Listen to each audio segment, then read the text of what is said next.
I arrived at the Yellowstone Winter Patrol outpost on November 1st, the drive from Jackson taking 3 hours and 42 minutes over a road that was more suggestion than reality. The last 17 miles were a battle between my aging pickup and a fresh, determined snowfall. The tires found purchase only where the Park Service had laid down gravel, and more than once I felt the vehicle slide sideways, the world outside the windshield a blur of white and gray pine. My knuckles were white on the steering wheel, the debt that had driven me to accept this posting a cold, hard knot in my stomach. Triple pay.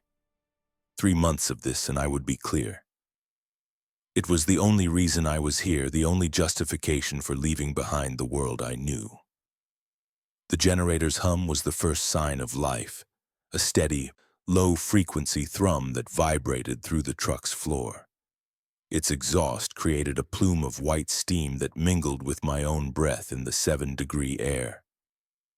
The outpost itself was a stout cabin of dark timber and stone, a metal roof angled steeply to shed the weight of winter. It looked solid, permanent, a small bastion of order against the chaos of the wilderness. My predecessor, a man named Henderson, stood waiting at the door, his face lost in the shadow of a fur-trimmed hood. He didn't move as I killed the engine, the sudden silence ringing in my ears. "You're late," he said, his voice flat, devoid of accusation or curiosity. It was a statement of fact, logged and filed away. Protocol states arrival by 1500 hours. It's 1543. "Road conditions," I replied, my voice a little rough from the drive. I grabbed my duffel from the passenger seat, the weight of my entire life for the next 3 months feeling surprisingly light. "They never kid about the snow," he said, turning and pushing the door open. "Come inside. We have paperwork to complete before I head out." The interior was colder than I expected, though a definite improvement on the 7 degrees outside. It smelled of burnt coffee, pine resin, and something else. Something metallic and clean like ozone after a lightning strike. A pot of coffee sat on a propane stove, black and bitter-looking. Henderson gestured toward a metal desk that was the nerve center of the small space. It was covered in binders, logbooks, and a complex-looking radio setup. "Your credentials check out," he said, flipping through a file with methodical precision. 5 years with the Forest Service. 2 in wilderness rescue. Good references. You understand this isn't a typical ranger position?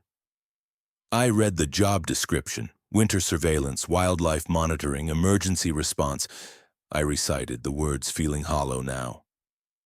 "That's the official version," Henderson said, closing the file. "The reality is different. You're here to maintain the perimeter and follow protocols. Nothing more, nothing less." He slid a thick 3-ring binder across the desk. It was heavy, the pages laminated and tabbed. "Standard operating procedures. Read them tonight. Tomorrow I'll walk you through the primary patrol routes." He pointed to a row of gray metal lockers along one wall. "That's yours. Combination is 1732-9. Store your personal gear there. Everything else in this cabin stays with the cabin. It's government issue, but it's also seasoned. Don't mess with it." He handed me a heavy keyring with 12 keys, each labeled with a small engraved tag. Main, back, cellar, roof, locker, gen, etc. "Memorize them. Don't rely on the tags." I nodded, taking in the details. The main room was a combination of office, kitchen, and living area. A small bathroom was off to one side, and a single door led to what I assumed was the bedroom. The place was functional, Spartan, and built for endurance.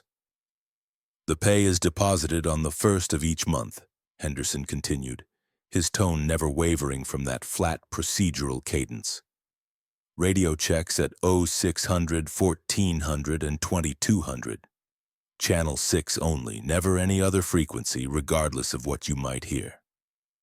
The generator has fuel for 90 days. You'll resupply at the first snowmelt, assuming they can get a truck through." He pulled on a pair of thick leather gloves, the movement stiff and practiced. "One more thing. The animals here are different in winter. They're not like the ones you've dealt with before. They don't run from you. They watch. They learn. I must have looked skeptical because he paused, his hand on the door handle. I know what you're thinking. It's just wildlife. You're the expert. I was an expert for 11 years. Forget what you think you know. Your understanding isn't required. Your compliance is. He looked me up and down, his eyes finally meeting mine from the depths of his hood. I've left the first set of guidelines on your bunk. Read them before you sleep. Don't deviate, not even once. The door closed behind him, and I heard the solid thunk of the deadbolt. A moment later, his truck engine roared to life. I watched through the window as his red taillights disappeared into the swirling white, leaving me alone in the growing darkness, the only sound the hum of the generator and the whisper of the wind against the logs. I unpacked my meager belongings into the assigned locker. The bedroom was small, containing only a built-in bunk, a narrow bedside table, and another locker. On the thin mattress of the bunk lay the guidelines Henderson had mentioned. They were typed on a single sheet of heavy laminated paper, the heading stark and official. Winter Patrol Directives, Initial Phase. Below that, a numbered list that would become my scripture for the coming weeks. 1. All exterior doors must be locked by 1700 hours daily, no exceptions. 2. Windows on the north and east sides must be covered completely by 1730 hours. South and west windows remain uncovered unless specified in Directive 7. 3. Radio checks occur at 0600, 1400, and 2200. Use only Channel 6. Never acknowledge transmissions on other channels. 4. No visitors are permitted at the outpost. All personnel must be pre-cleared through headquarters in Jackson. 5. Patrol routes must be followed exactly as outlined in the binder. No deviations of more than 3 meters from the marked path. 6. Wildlife observation is permitted from the outpost only. Never approach animals on patrol regardless of behavior. 7. Between 2100 and 2130 hours, cover the south window completely. Between 0200 and 0230, cover the west window completely. 8. Maintain a log of all animal sightings, noting species, number, time, and behavior. Pay special attention to animals that appear to be watching the outpost. 9. The generator must be checked daily at 0700.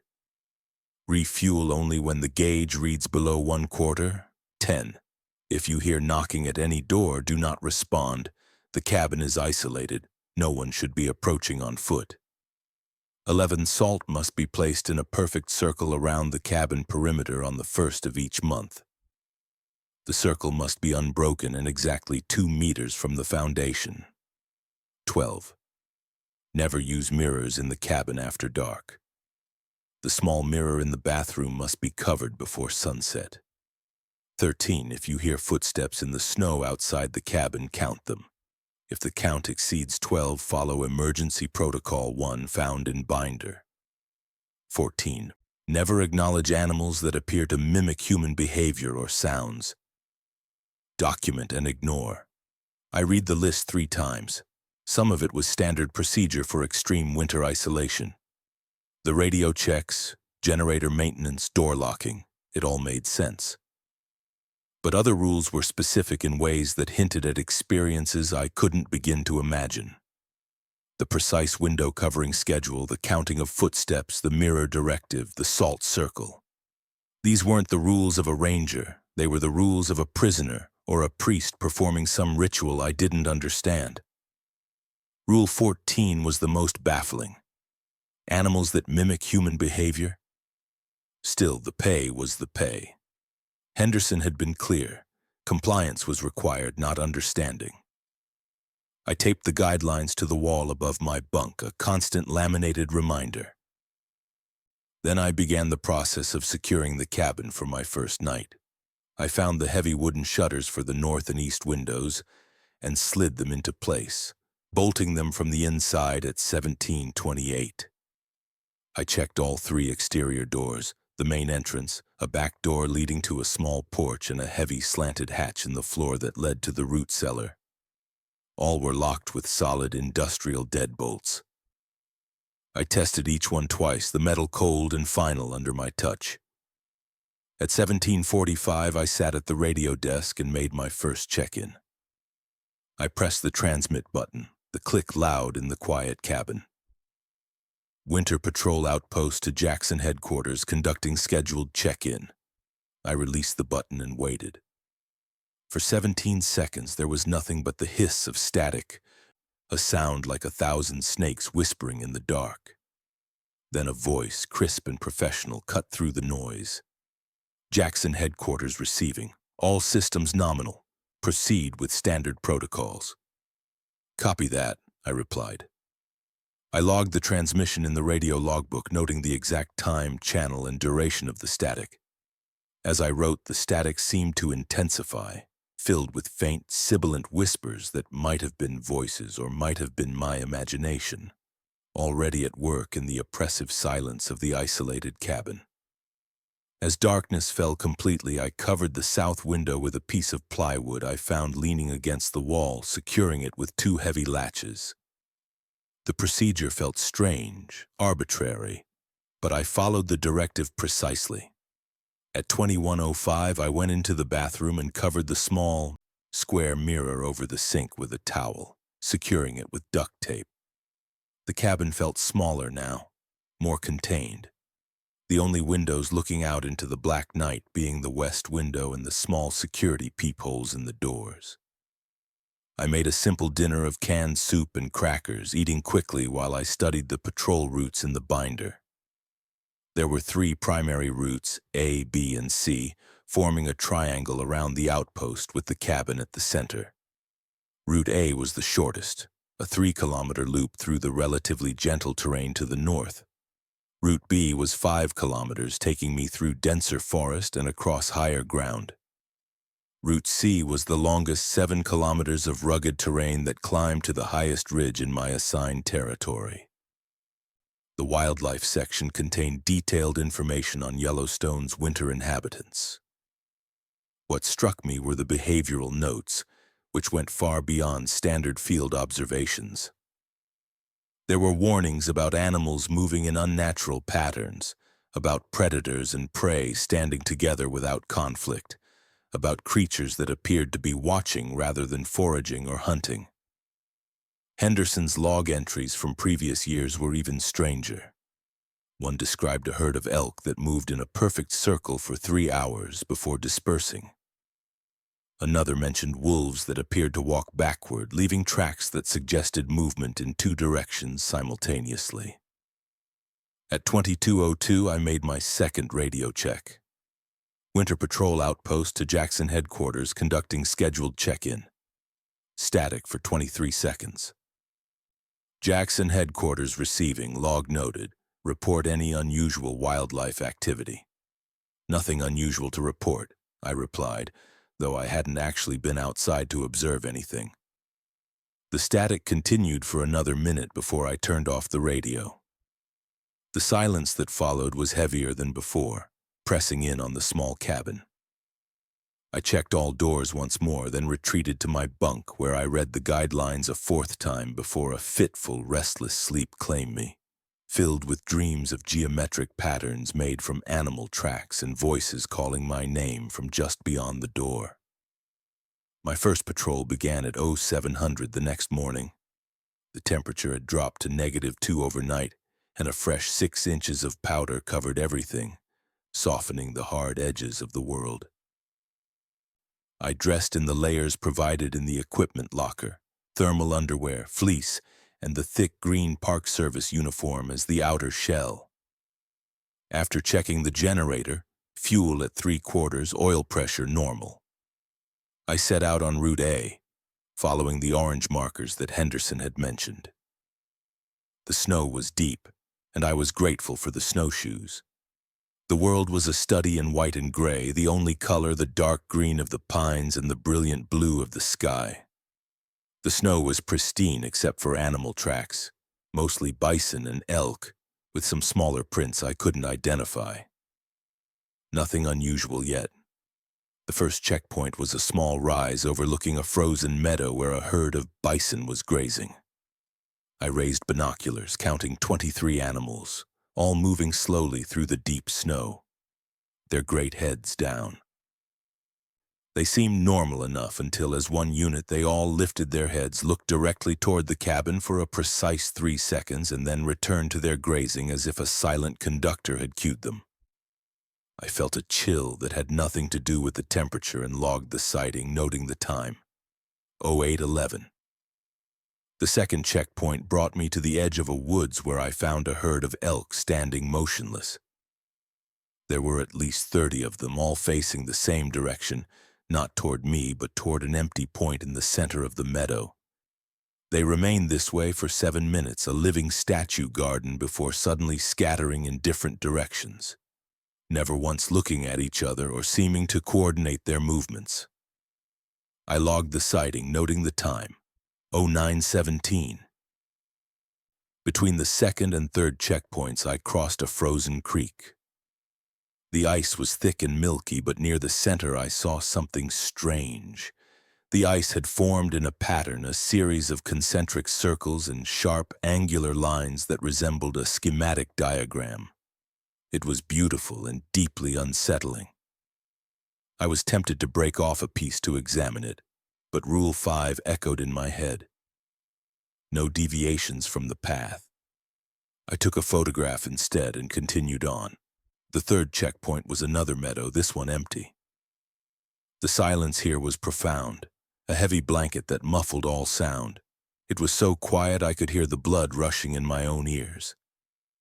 I scanned the area with binoculars for the required 10 minutes, seeing nothing. As I was about to move on, I saw it, a single magpie sitting on the branch of a dead aspen. It was watching me. Then it did something that made my heart skip a beat. It flew backward, its wings beating in reverse, disappearing into the trees without making a sound. Rule 14, document and ignore. I fumbled with my notebook, my hands suddenly clumsy in my gloves, and wrote it down. The fourth checkpoint was a dense stand of pines. The orange marker was nailed to a tree, and as I approached, I noticed something odd. The tree seemed different than the others. Its bark was smoother, its branches more symmetrical. It looked less like a tree and more like an artist's conception of a tree. I checked the GPS coordinates. I was in the right place. I completed my observation, my skin crawling with the feeling that the tree was watching me back.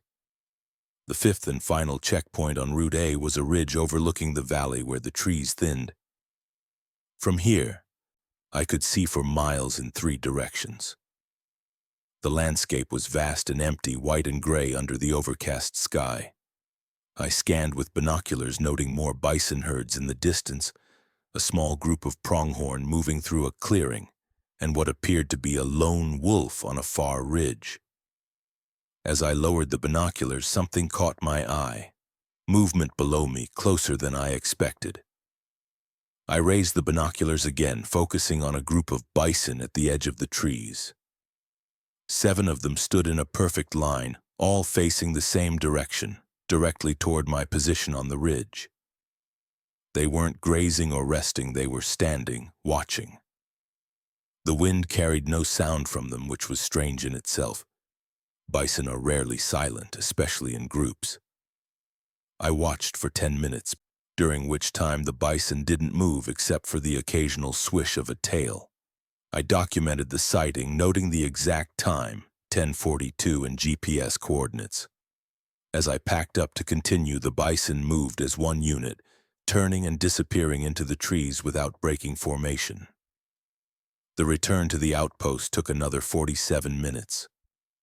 I arrived at 12:38, cold but satisfied that I had completed the first patrol according to protocol. After securing the doors, I made a cup of hot coffee and reviewed my notes. The animal behaviors I had documented were unusual, certainly, but not impossible. Wildlife can act in ways that seem strange to humans, especially in extreme conditions. Still, there was something about the coordinated movements, the watching, the deliberate patterns that nagged at me. A splinter of wrongness lodged in my rational mind. At 1400, I made my scheduled radio check. Winter Patrol outpost to Jackson headquarters conducting scheduled check-in. Patrol A completed at 12:38, documented unusual wildlife behavior but no incidents to report. The response came after 19 seconds of static. Jackson headquarters receiving. Log noted, continue standard protocols, report any escalation. Copy that, I replied, though I wasn't sure what would qualify as escalation. The rest of the afternoon passed slowly. I inventoried supplies, checking the count of batteries, 42 D cells, 36 AA. Canned goods, enough for 90 days, assuming strict rationing. And fuel for the Coleman stove. I studied the patrol routes for tomorrow, the bizarre images from the day. Line of bison, backward flying bird, schematic ice, playing in a loop in my mind. At 17:05, I began securing the cabin for the night, following the guidelines with renewed diligence. North and east windows shuttered, doors checked multiple times, south window uncovered for now. As I worked, I noticed something outside the west window. A single coyote sat in the snow about 30 yards from the cabin watching me. It was the same deliberate posture I had seen in the bison and elk, calm, focused, unnervingly still. I finished securing the cabin, then watched from the window as the coyote remained in place. At 17:30, I pulled the heavy curtain over the west window, cutting off my view.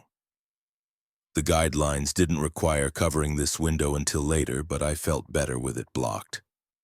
Dinner was another can of soup, eaten while reviewing my patrol notes. The animal behaviors from today seemed more significant now that I was alone in the cabin with night falling. The watching, the coordinated movements, the impossible bird. It all suggested something beyond normal wildlife biology. I was starting to understand Henderson's parting words. At 21:05, I covered the south window with the plywood panel, securing it as instructed. The cabin felt even more contained now. A sealed box. At 22:02, I made my radio check. Winter Patrol outpost to Jackson headquarters conducting scheduled check-in, no incidents to report. The response came after 22 seconds of static. All systems nominal. Continue standard protocols. Report any unusual sounds or sightings immediately. Copy that, I replied, then listened to the static for another minute before turning off the radio. I was preparing for bed when I heard it, knocking at the main door. 3 distinct raps, spaced evenly, neither hesitant nor urgent. Knock, knock, knock. My heart jumped. Directive 10 was clear. If you hear knocking at any door, do not respond. The cabin is isolated. No one should be approaching on foot. I stood frozen in the middle of the main room, listening to the silence that followed. The knocking came again, this time at the back door. 5 raps, rapid and sharp. Rap, rap, rap, rap, rap. I moved silently to the door, peering through the small security peephole. Nothing. The porch was empty, the snow undisturbed except for my own tracks from earlier. No footprints led to or from the cabin. The knocking came a third time, this time at the main door again. 7 raps, slow and deliberate. Knock, pause, knock, pause, knock. I crept to the main door, looking through the security window there. Again, nothing. No tracks, no person, no explanation. I returned to the main room, checking the guidelines once more. There was no specific protocol for repeated knocking at multiple doors, only the simple instruction not to respond. I followed that instruction, sitting at the desk with my back to the doors, trying to control my breathing. My service weapon a cold weight on the table in front of me. The knocking didn't return that night, though I slept fitfully, waking at every small sound, the creak of timber settling, the groan of the wind, the hum of the generator cycling on and off. At 02:05, I rose and covered the west window as instructed, my hands trembling slightly in the cold. The next morning, I found tracks in the snow around the cabin, coyote prints, dozens of them, forming a perfect circle exactly 2 meters from the foundation, just inside the salt line from the first of the month. They were too precise to be natural, too regular to be random. I photographed them from multiple angles before they could be covered by new snow, noting the time in my log, 07:12. After checking the generator, fuel at 2/3. I prepared for Route B, the 5-kilometer patrol that would take me through denser forest and across higher terrain. The coyote tracks outside bothered me, as did the memory of the knocking. I was beginning to understand why Henderson had been so insistent about compliance rather than understanding. Route B led me through the most rugged terrain I had seen so far. The snow was deeper here, up to my thighs in places, making progress slow. I was grateful for the climbing equipment and snowshoes provided in the locker. The first 2 checkpoints were quiet, with only the usual distant sightings of wildlife. At the 3rd checkpoint, however, I found a scene that made my blood run cold. In a small clearing, a group of wolves stood in a circle around a single bison calf. The calf was alive, standing but unnaturally calm, while the wolves remained perfectly still, all facing inward. None of them attacked or threatened the calf. They simply stood there watching it. I raised binoculars, counting 7 wolves, all large and healthy-looking. The calf appeared unharmed, though it seemed unusually placid for a prey animal surrounded by predators. I watched for 10 minutes, during which time none of the animals moved except for the occasional ear twitch or tail swish. As I was about to move on, one of the wolves lifted its head and looked directly at me, though I was hidden behind trees and 50 yards away. It held my gaze for a full minute before looking back at the calf. A moment later, all 8 animals, wolves and calf, turned and disappeared into the forest in different directions, moving with a speed and agility that seemed impossible for animals of their size in the deep snow. I logged the sighting, my hands shaking as I wrote. The 4th checkpoint brought me to a ridge where I could see the outpost in the distance. As I scanned with binoculars, I noticed movement near the cabin. A herd of bison had gathered around the structure, standing in a rough circle about 50 yards out. They weren't moving toward the cabin or away from it. They were just standing, watching. As I watched, they began moving slowly, forming a more perfect circle around the cabin. The precision of their movements was uncanny, as if they were following some invisible choreography. I felt a sudden urge to return to the outpost to check that everything was secure, but I forced myself to continue the patrol according to protocol. The 5th and final checkpoint was at a narrow footbridge across a ravine. As I approached, I saw a figure standing on the bridge, human-shaped, dressed in what appeared to be a Park Service uniform. My first thought was that it was Henderson, or perhaps another ranger I hadn't been told about. But as I got closer, I realized the figure was too still, too perfect. It stood in the center of the bridge, facing away from me, not moving despite the biting wind that whipped at its uniform. "Hello?" I called out, my voice sounding small and thin in the vast silence. The figure didn't respond. It didn't turn or acknowledge my presence in any way. I checked my radio, though I knew it wasn't the scheduled check-in time. "Winter Patrol Outpost to Jackson Headquarters. I have an unidentified individual at Checkpoint 5 of Route B, over." Static hissed from the speaker, but no response came. I tried again. "Winter Patrol Outpost to Jackson Headquarters. Do you copy?" More static, then a voice that wasn't the usual dispatcher. It was distorted, almost metallic, with none of the clarity of the usual transmissions. "They watch, always watching." The radio went dead, replaced by static. I stared at the figure on the bridge, a cold dread creeping up my spine. Animals that mimic human behavior. The figure on the bridge wasn't a person at all. I backed away slowly, keeping the binoculars trained on the figure. It remained motionless, a perfect silhouette against the white landscape. I documented the sighting in my log, noting the exact time, 11:47, and location, then began the return journey, taking a different path that avoided the bridge. As I moved away, I risked one last look back. The figure was no longer on the bridge. In its place stood a single elk, which watched me for a moment before disappearing into the trees. The return to the outpost took longer than expected, partly because I was navigating unfamiliar terrain, partly because I kept stopping to look behind me. The landscape seemed different on the return journey, more hostile, as if the very wilderness had turned against me. When I finally reached the outpost, I found a new note taped to the main door. It was written on the same laminated paper as the guidelines, with the same precise typing. Winter Patrol Directives, Amendments. The rules were now stricter, more specific. 1. Effective immediately, all exterior windows must be covered by 16:45 hours daily. 2. Radio checks now occur at 05:30, 13:30, and 21:30. 3. Patrol routes must be followed exactly as outlined in the binder.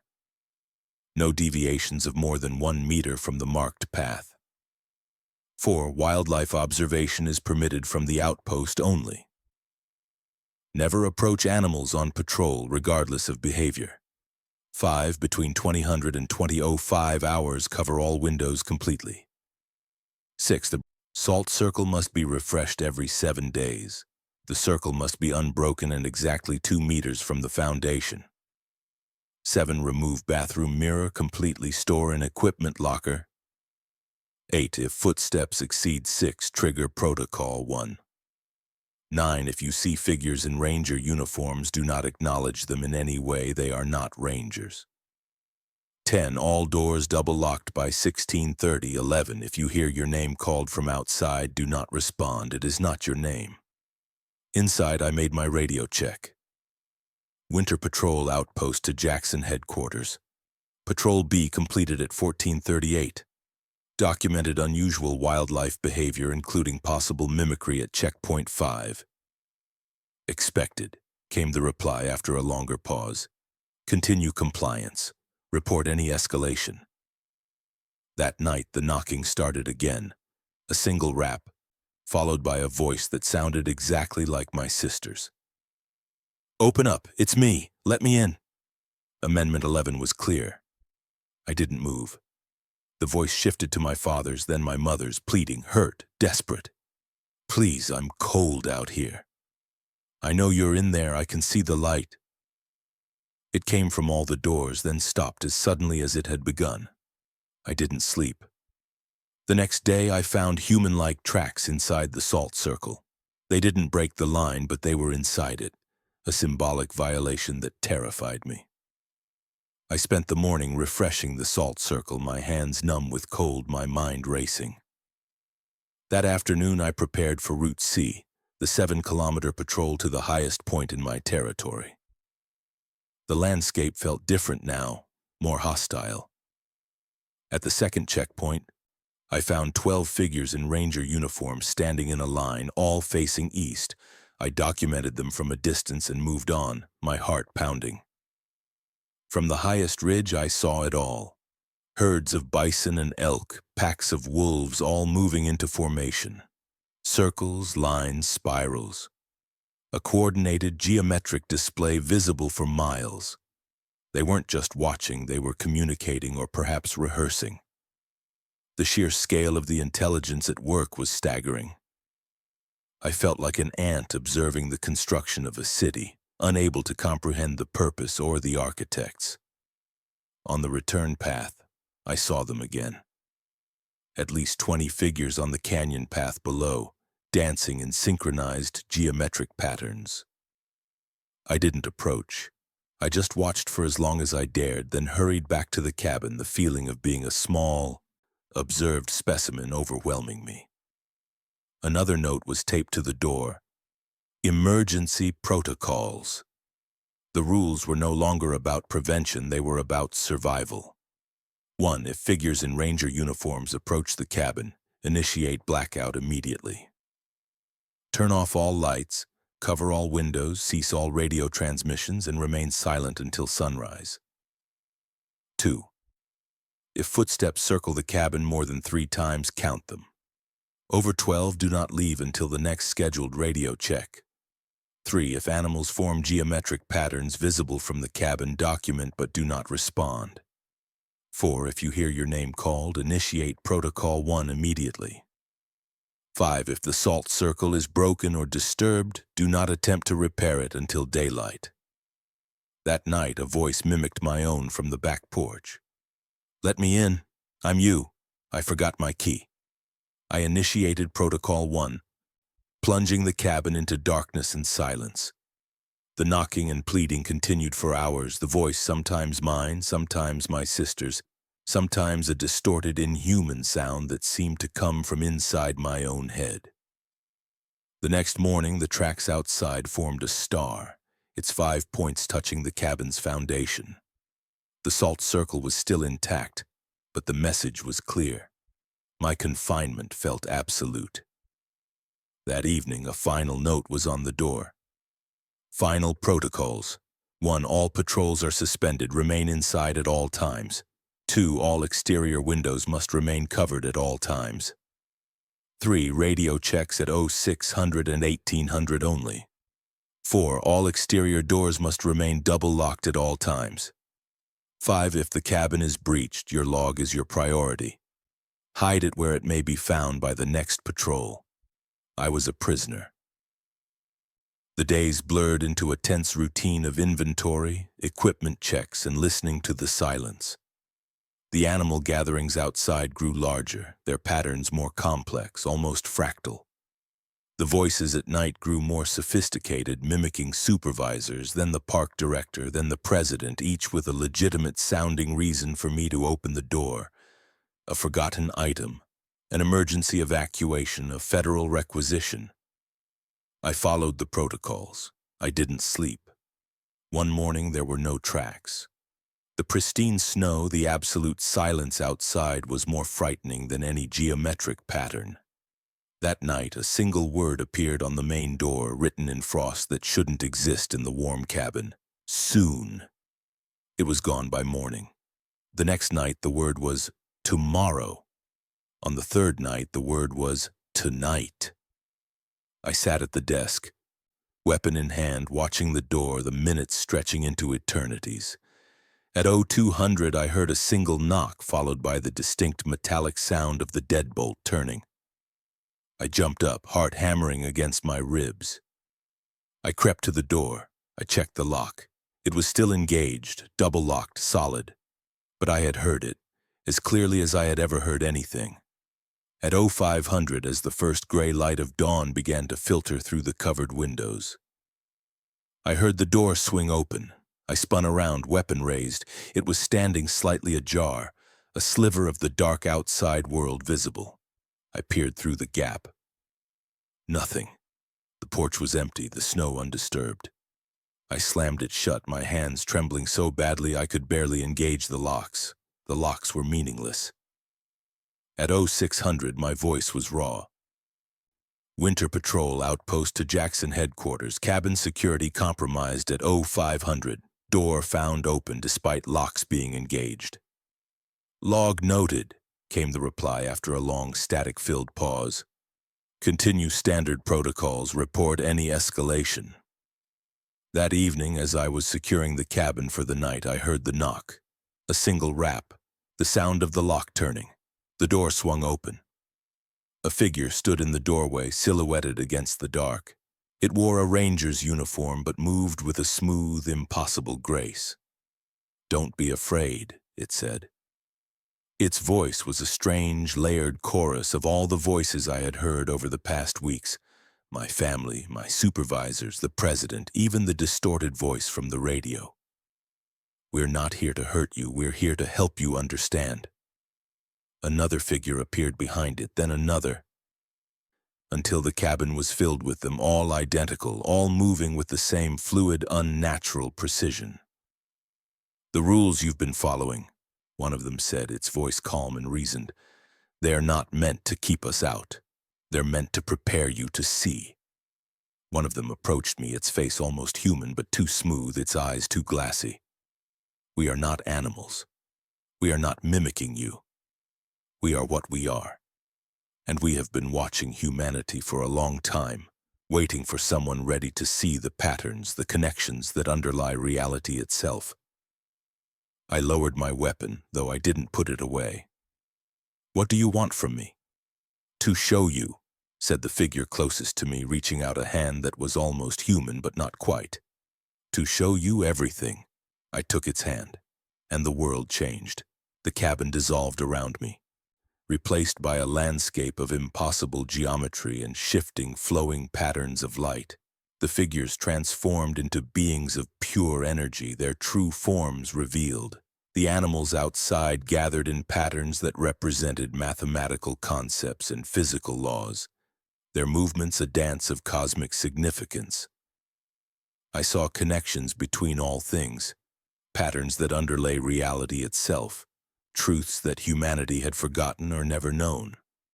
I saw the history of the world not as a series of random events, but as a carefully orchestrated progression toward a specific moment, a specific awakening.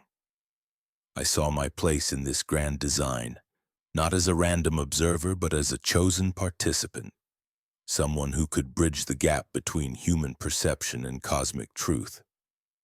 The debt that had brought me here was not a burden, but a catalyst, the means by which I had been guided to this moment, this understanding. When I finally returned to myself, I was back in the cabin, sitting at the desk. The sun was rising outside, casting long shadows across the room. The figures were gone. The door was closed and locked. On the desk in front of me was a single sheet of laminated paper, typed with the same precision as all the previous directives. Winter Patrol Directives. Final. 1. The animals in Yellowstone are not what they appear to be. They are watchers, teachers, guardians of truths that humanity is not yet ready to comprehend. 2. The rules and protocols you have been following are not meant to keep them out, but to prepare you to understand. Each rule, each protocol, each strange occurrence is a lesson designed to expand your perception. 3. Your posting is not over. It has just begun. You are no longer a prisoner in this cabin. You are a guardian of the gateway between human perception and cosmic truth.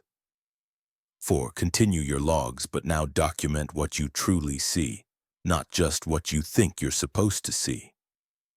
Record the patterns, the connections, the truths that are revealed to you. 5. The next patrol will arrive in the spring. Prepare them as you have been prepared, but only if they prove ready to understand. 6. The animals will continue to watch, but now you will understand what they're watching for. Signs of humanity's readiness to awaken, to comprehend the true nature of reality. 7. Trust your instincts, but verify your perceptions. Not everything you see will be true, but everything you see will have meaning. 8. The debt that brought you here has been paid, not with money, but with understanding. You are free to leave when the snow melts, but free to stay if you choose to continue your education. 9. The choice is yours, as it always has been. You can return to your old life, forgetting what you have learned, or you can embrace your new role as a guardian of the gateway. 10. Whatever you choose, know that you have been changed by your time here, that you can never again see the world as you once did. The animals will continue to watch, but now you will be watching with them. I read the directives twice, a profound sense of peace settling over me for the first time since I had arrived at the outpost. The terror and isolation of the past weeks made sense now, as did the strange rules and protocols. They had been lessons, a curriculum designed to break down my limited human perception and prepare me for this moment of understanding. At 0600, I made my radio check. Winter Patrol outpost to Jackson headquarters, conducting scheduled check-in, all systems nominal, no incidents to report. Copy that, I replied, my voice calm and steady for the first time in weeks. I put down the radio and looked around the cabin. It was the same small space I had been confined to for weeks, yet it seemed different now. Less like a prison and more like a sanctuary. Less like a barrier and more like a gateway. I walked to the door and unlocked it, stepping outside into the crisp morning air. The sun was just rising over the mountains, casting a golden light across the snow-covered landscape. In the distance, a herd of bison was grazing, their movements coordinated yet natural. A pack of wolves moved along a ridge, their path purposeful yet unhurried. A coyote sat on a high point watching the sunrise with an intelligence that went far beyond mere animal instinct. They were all watching, as they always had been, but now I understood what they were watching for. Signs of humanity's readiness to awaken, to comprehend the true nature of reality. I smiled, breathing in the cold, clean mountain air. My posting was not over. It had just begun. I was no longer a prisoner in this cabin. I was a guardian of the gateway between human perception and cosmic truth. And the animals would continue to watch, but now I would be watching with them. The first day of my new understanding began not with a bang, but with the taste of coffee. It was the same bitter, burnt coffee from the same propane stove, but it tasted different. It tasted of mineral richness and the deep, earthy notes of the beans themselves, flavors I had never perceived before. I looked out the west window, which I had left uncovered.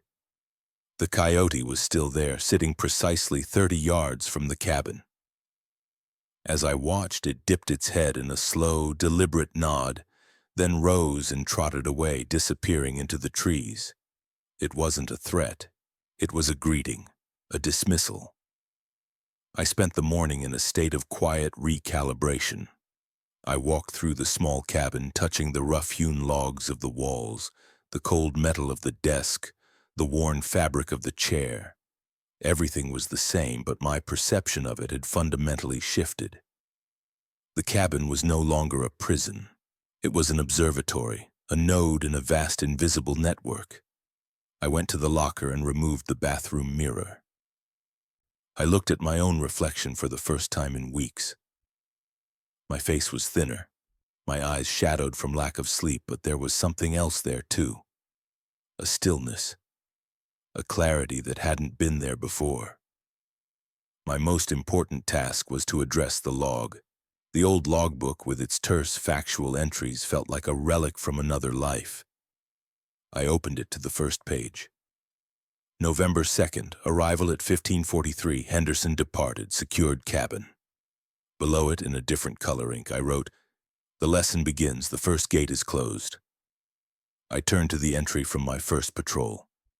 November 3rd, 0811, 23 bison observed. All looked toward cabin simultaneously for 3 seconds.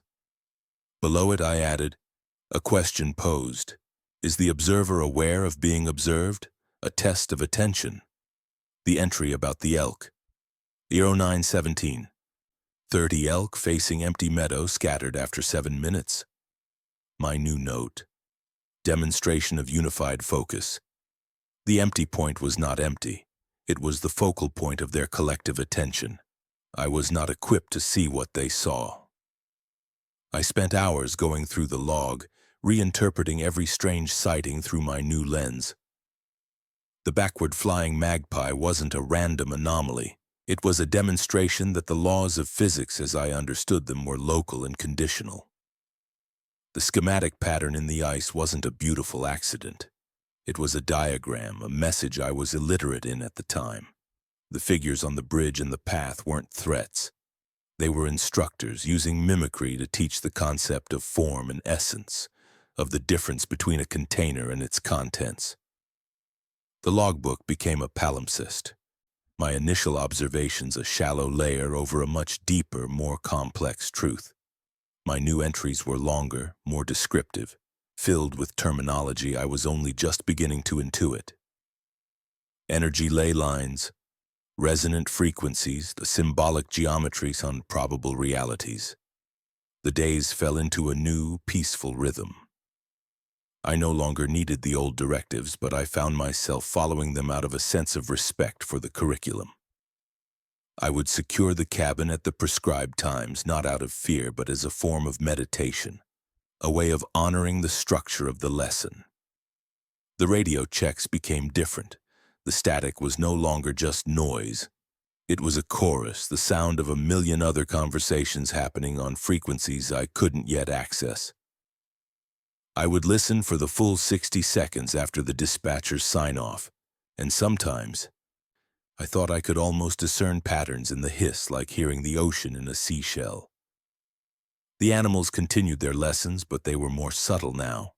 A herd of pronghorn would move across a distant ridge, and their path would trace the outline of a constellation that was only visible in the daytime sky. A flock of birds would rise from a marsh, and for a moment their swirling formation would create a perfect, three-dimensional representation of a complex molecule before dispersing. I would document these events, my pen flying across the pages not as a frightened functionary, but as an eager student. I was learning a new language, the language of reality itself. One afternoon, about a week after my transformation, I discovered a new phenomenon. It was 0330. The low angle of the winter sun was streaming through the small, high window on the west wall, the one I now left uncovered.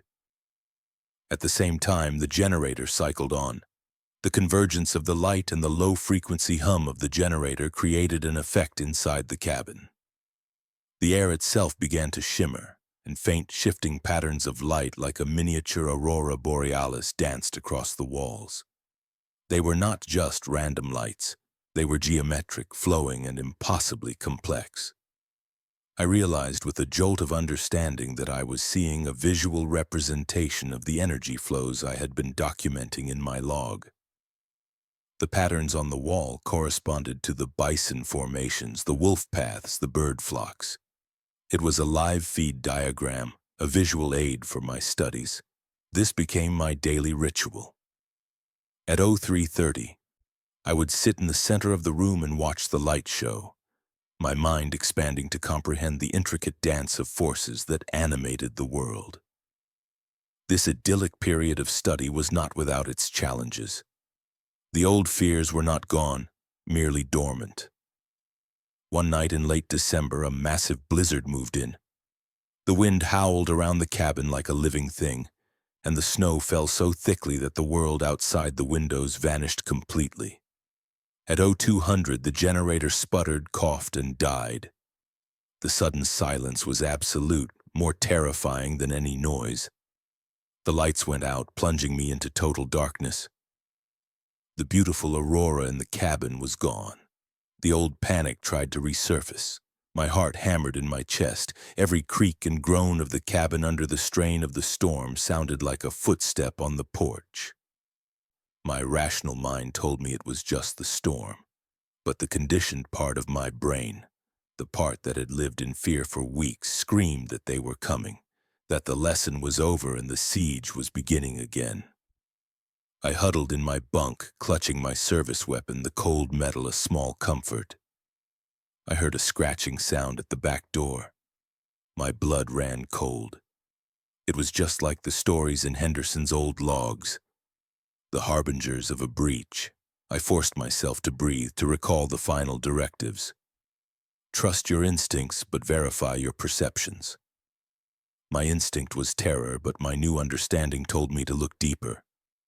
I waited for the scratching to come again. When it did, I forced myself out of the warm bunk and crept to the back door. I didn't look through the peephole. I listened. The scratching was rhythmic, but it was too light, too scratchy. It wasn't the sound of claws, it was the sound of a branch being whipped against the door by the wind. I took a deep, shuddering breath, the adrenaline slowly receding. The fear was real, but the cause was mundane. It was a test. Not from them, but from myself. A final exam to see if I would regress to my old state of blind fear or if I could hold on to my new understanding. I went back to bed, not in a state of blissful peace, but with a quiet, hard-won confidence. I had passed. The generator was offline for 2 days. I spent the time in darkness, bundled in every piece of clothing I owned, living on cold canned goods. But I was not afraid.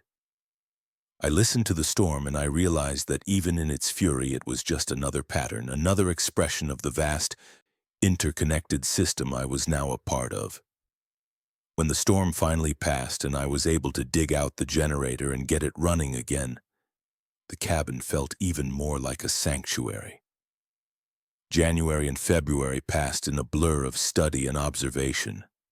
The deep cold of midwinter set in, and the world outside became a crystalline, silent realm. The lessons continued. I saw a frost flower bloom on the window pane in a perfect, impossible fractal pattern.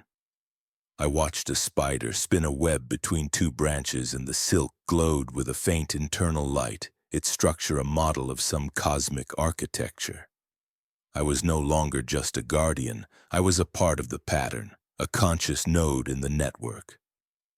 I felt a sense of belonging I had never experienced in the real world, a feeling of being exactly where I was supposed to be. In early March, the thaw began. It started slowly with the faintest hint of warmth in the afternoon sun. Then came the drip, drip, drip of melting snow from the eaves. The world outside began to change. The pristine white canvas became mottled and brown. The frozen creek began to rumble with flowing water. The animals changed their behavior too. The large, coordinated gatherings ceased. The bison and elk dispersed into smaller, more natural-looking herds. The wolves and coyotes became more elusive, their movements less demonstrative. It was as if the intensive classroom portion of the course was over. Now it was time for practical application. One afternoon in mid-March, the radio crackled to life at an unscheduled time. It was the dispatcher, his voice as crisp and professional as ever. "Winter Patrol Outpost, be advised. Your replacement is scheduled for arrival on May 15th. Please prepare for turnover. Radio silence will be maintained until then unless there is an emergency. Acknowledge." I picked up the handset. My heart didn't pound. I felt a sense of calm finality. "Winter Patrol Outpost acknowledges May 15th, copy that." I had almost 2 months. My final task was clear. I had to prepare the cabin for the next student. I had to become the new Henderson. My preparations were meticulous. I inventoried every single item in the cabin, from the number of matches, 3 full boxes, to the number of bullets in the ammunition can, 144. I restocked anything that was low, using the supplies from the locked storage shed out back.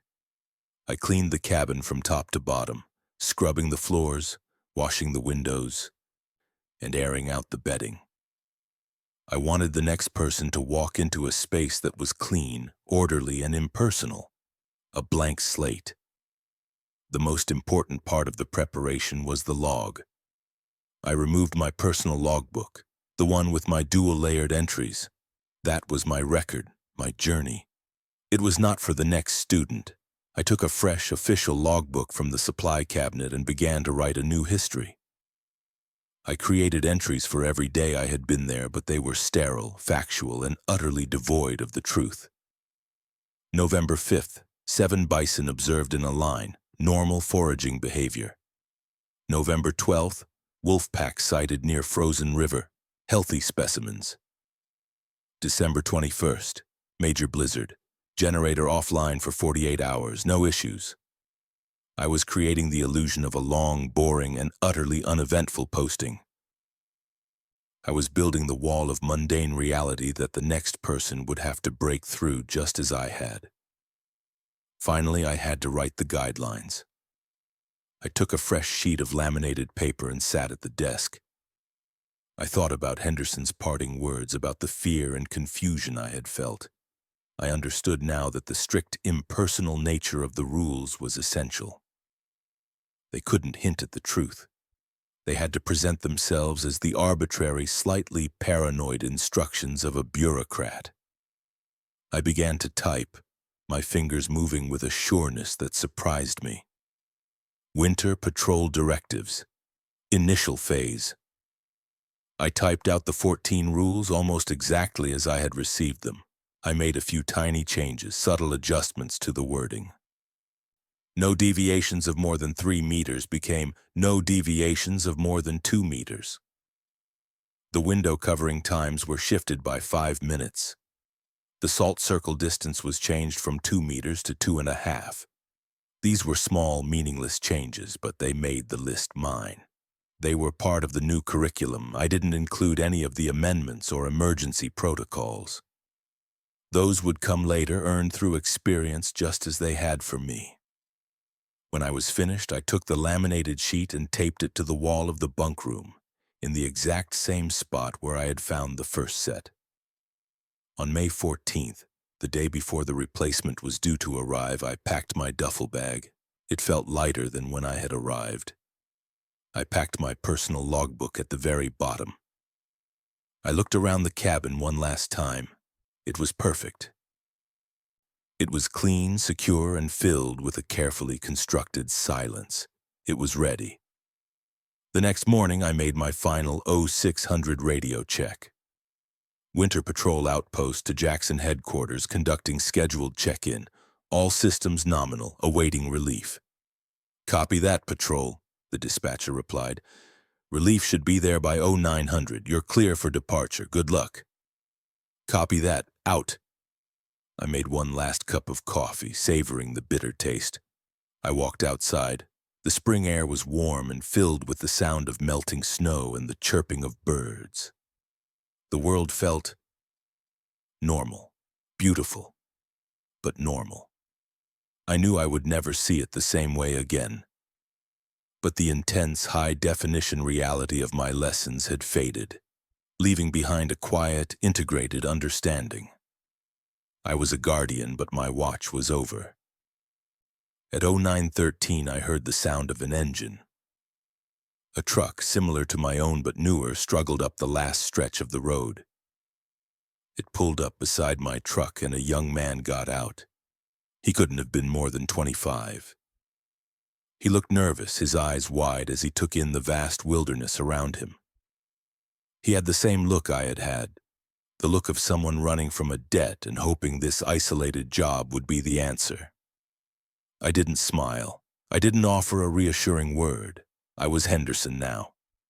You're early, I said, my voice flat. Protocol states arrival by 0900. It's 0913. Road conditions, he replied, his voice a little shaky. He grabbed his duffel from the passenger seat. They never kid about the spring thaw, I said, turning and pushing the cabin door open. Come inside. We have paperwork to complete before I head out. I led him through the same orientation I had received, the binder, the locker, the keys. I showed him the radio, the generator, the supplies. He listened attentively, his nervousness barely concealed. Finally, I paused at the door, my hand on the handle. One more thing. The animals here are different in the spring. They're not like the ones you've dealt with before. They don't run from you. They watch. They learn. He looked skeptical, just as I had. I knew what he was thinking. Forget what you think you know, I said, echoing the words that had been my mantra for months. Your understanding isn't required. Your compliance is.